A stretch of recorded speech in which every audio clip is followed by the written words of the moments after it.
Olá, pessoas, tudo bem? É, Nesse vídeo aqui eu gostaria de conversar com vocês um assunto importantíssimo que é o transtorno de pânico, né? Um outro transtorno aí que está dentro da classificação dos transtornos de ansiedade, né? Nós estamos aí falando bastante nos vídeos anteriores sobre ansiedade, dicas, né, para procrastinação, para vencer as procrastinações, o adiamento de tarefas importantes. Falamos aí de onde vem a ansiedade e agora nós vamos falar de um transtorno específico de ansiedade, que é o transtorno do pânico, que ele acomete cerca de 3% das crianças, dos adolescentes também, né, além de adultos, porque a gente muitas pessoas acham que o transtorno de pânico é só em adultos, não, em crianças e adolescentes também. E ele é caracterizado pela presença de ataques de pânico recorrentes e inesperados, né? Aqueles ataques de pânicos que são inesperados e que eles acontecem mais de uma vez, né? Nós podemos ter ataques de pânicos sem necessariamente ser um transtorno de pânico, mas o que caracteriza um transtorno é quando acontece ataques recorrentes e inesperados, tá? E os transtornos, os ataques de pânico, eles são períodos de intenso medo ou desconforto acompanhados de sintomas somáticos, né? Sintomas aí físicos como palpitação, coração acelera, né? Transpira, as mãos começam a tremer, falta de ar, dor no peito, uma intensa dor no peito, dor no abdômen, com uma sensação de morte, né? Uma sensação de que eu vou morrer, dá um desespero.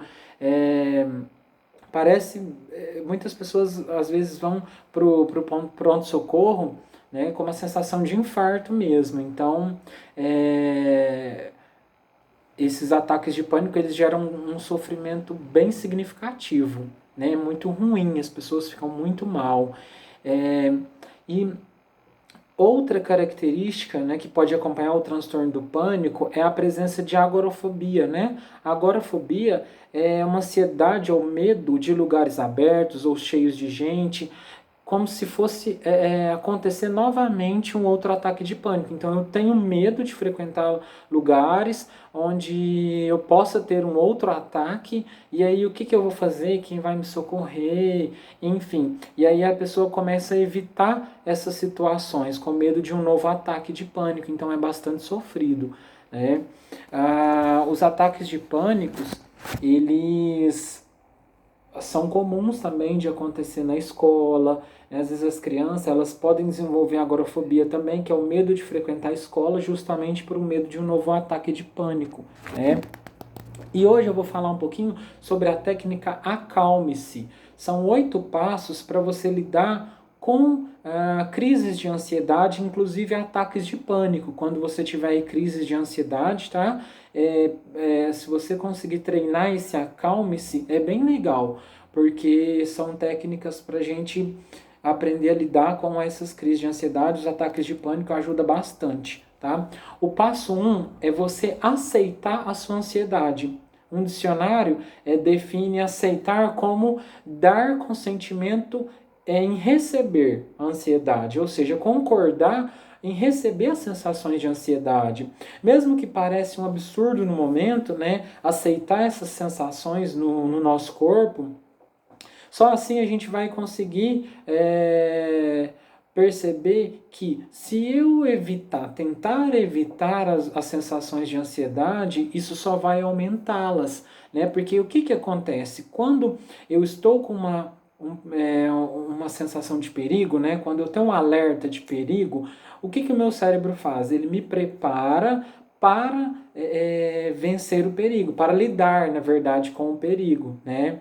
Ou para eu fugir, ou para eu correr, né? Ou para eu lutar contra o perigo. Então, o meu cérebro manda um sinal, perigo à frente, e aí libera a ansiedade, o meu corpo fica hipervigilante, né? Me preparando para o perigo. Se eu ficar tentando lutar contra a ansiedade, é como se meu cérebro o tempo todo fosse desenvolver mais ansiedades para eu lidar com essas sensações que são entre aspas, perigosas no meu corpo, né? Então, se eu perceber essas sensações de palpitação, como se fossem perigosas, né? Eu vou morrer mesmo, meu Deus, e agora? Isso só vai me gerar mais ansiedade, meu cérebro me preparando para lidar com essas sensações. Então, é muito melhor eu aceitar isso, né? Aceitar essas sensações de ansiedade, que isso vai me deixar menos ansioso, na verdade, né? Eu vou substituir o meu medo, a minha raiva, a minha rejeição por aceitação. Eu não vou lutar contra essas sensações. Resistindo isso, né, você estará prolongando e intensificando o seu desconforto. Ao invés disso, flua com elas. Né? Perceba que essas sensações elas não vão te matar, elas não são reais, são alertas falsos que a nossa mente coloca em nós, né? E não existe pessoas que vão morrer por uma crise, um ataque de pânico, né? Isso a gente não tem registros, né, sobre isso. Então, geralmente, o ataque de pânico ele chega num pico ali em torno de 5 minutos, depois ele vai diminuindo. Então, não existe um perigo real, né, na minha frente. Então é perceber, o meu corpo está ficando ansioso, eu vou aceitar, eu não vou lutar contra isso, não existe um perigo real, daqui a pouco isso vai passar, né?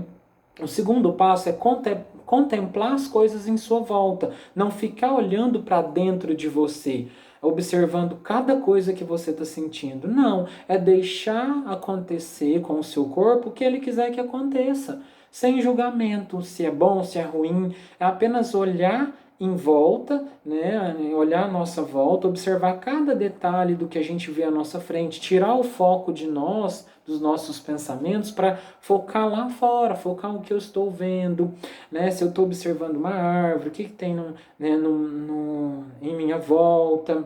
E lembrar que eu não sou a minha ansiedade. Eu estou ansioso nesse momento, mas isso vai passar, né? Daqui a pouco eu vou ficar melhor e eu vou apenas observar coisas ao meu redor.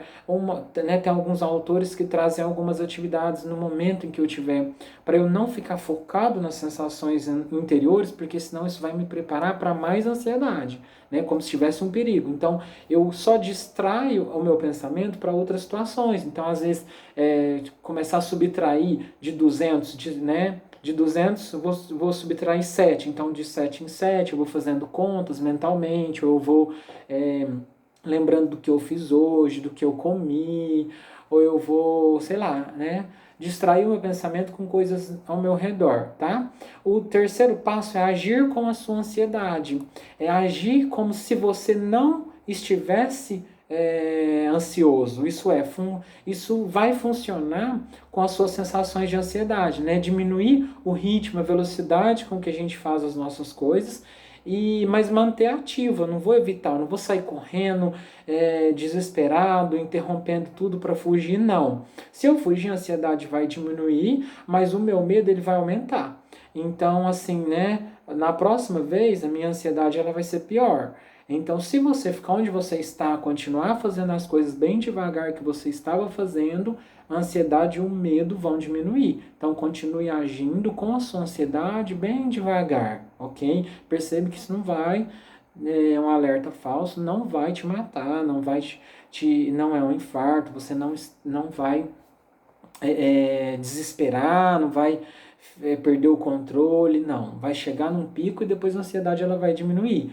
O passo 4 é libere o ar dos seus pulmões. Né? Então é respirar bem devagar, calmamente, inspirando pouco ar pelo nariz e expirando longa e suavemente pela boca.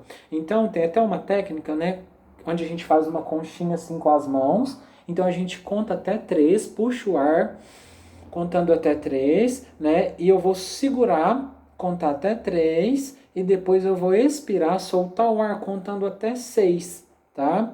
Então, ao fazer isso, eu não vou encher o meu peito de ar, eu vou encher o meu diafragma, eu vou encher a minha barriga de ar, né? Vou dar uma segurada, contar até 3, depois eu vou expirar sem soprar assim, ó. Eu vou contrair o meu abdômen e vou deixar o ar sair pela minha boca devagar, contraindo o meu abdômen, ok? Isso é uma técnica bem legal também, que ajuda muito a diminuir a ansiedade. tá? Às vezes é difícil fazer isso no momento ali que eu estiver ansioso, mas é necessário. E se eu fizer isso diariamente, eu vou começar a aprender, eu vou treinar a minha respiração. E aí, quando eu tiver um ataque de pânico, uma crise de ansiedade, vai ser mais fácil, ok? Então, é legal fazer isso diariamente também. O passo 5 é manter os passos anteriores, os passos que eu disse, tá? Talvez você esteja antecipando coisas catastróficas, né? Pegando uma situação e fazendo ela ficar, nossa, como se fosse uma catástrofe. Você sabe que elas não acontecem, né? Você mesmo já passou por isso muitas vezes. As pessoas que já tiveram um ataque de pânico, elas já, a maioria já foi no médico, já fez exame do coração, já viu que não teve nada, que foi só uma crise de ansiedade, que não vai morrer. Então, é examinar e questionar esses pensamentos, né, negativos que vêm na minha mente, que, nossa senhora, é uma catástrofe, é o fim, eu vou morrer? Não, não é. Eu sei que eu já passei por isso antes, eu não vou morrer, tá? É, e eu tenho provas de que esse pensamento não é verdadeiro, porque eu já fiz exames, eu já tive outras vezes. Se você não tem, é a primeira vez, pode ficar calmo também, né? Que a gente tem registro de pessoas que já viveu e que nada aconteceu, tá? Então, lembrar que eu estou apenas ansioso, isso pode ser desagradável, é desagradável sim, mas não é perigoso. Né? Você está pensando que está em perigo, mas na verdade nós não temos provas reais e definitivas disso nesse momento. Né? O passo 7 é sorria, você conseguiu. Você merece todo o seu crédito pelo seu reconhecimento mesmo, né? Você conseguiu sozinho e com seus próprios recursos tranquilizar-se e superar esse momento. Não é uma vitória, pois não havia um inimigo, né? Mas apenas é um visitante de hábitos estranhos que você passou a compreendê-lo e aceitá-lo melhor. Sensações desagradáveis, mas não perigosas, mas que você aprendeu a lidar com elas. Você agora saberá como lidar com visitantes estranhos. Caso eles te visitarem novamente, essas sensações, elas são estranhas, ruins, mas elas não são perigosas, tá? Não é uma catástrofe. E o passo 8, esperar o futuro com aceitação. Livrar-se do pensamento mágico de que você terá se livrado definitivamente da sua ansiedade para sempre. Não. Ela é necessária para viver e continuar vivo, na verdade. A ansiedade ela é o que nos faz, o que nos mantém vivo, né? O que nos livra, o que faz a gente ficar alerta dos perigos, né? Em vez de considerar-se livre da ansiedade, é surpreender pelo jeito com que você aprendeu a manejá-la. Isso é legal, que é isso que você acabou de fazer. Né? Esperando a ocorrência da ansiedade no futuro, você estará em uma boa posição para lidar com ela novamente, ok? Porque você sabe que ela é desagradável, mas ela não é perigosa, tá? Então fica aí algumas dicas, né? É bem importante a gente entender que a ansiedade, ela é como se ela colocasse um filtro na nossa mente, onde a gente o tempo todo fica alerta, hipervigilante ao perigo. Nossa mente prega alarmes falsos o tempo todo, como se tudo fosse perigoso. E não é bem assim, né? A maioria das vezes é alarme falso mesmo, são vários alarmes falsos que a gente precisa questionar, ok? Fica aí algumas dicas. Quem ainda não assistiu os vídeos anteriores, se quiser assistir, eu acho legal porque eu falo, né, de onde vem a ansiedade, porque somos tão ansiosos, ok? Fica aí essas dicas. Muito obrigado e até o próximo vídeo.